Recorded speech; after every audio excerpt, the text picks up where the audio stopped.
ఇప్పుడు మనకి పుట్టిన వెంటనే ఒక పేరు పెడతారు. అది హ్మ్. కూడా మనం పుట్టిన గడియల ప్రకారంగా పెడతారు. హ్మ్. చాలా మంది అంటారు గదా! హ్మ్. పేరు పలికే విధానం మనం మారిస్తే వాళ్ళ హ్మ్. జీవితం మారుతుంది అని చెప్పి అంటారు. హ్మ్. అది దాని మీద మీ అభిప్రాయం ఎలా ఉంటుంది? ఏంటి అసల? ఆ!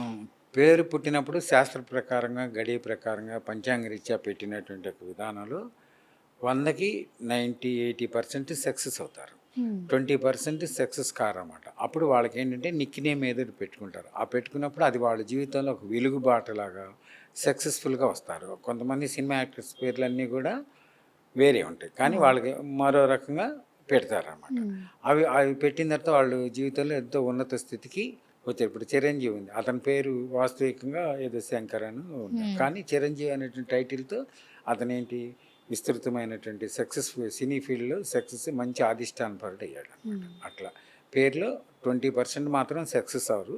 80% అవుతారు. ఈ 20% పర్సన్స్ కూడా ఏదో ఒక లక్కీ పేరనమాట.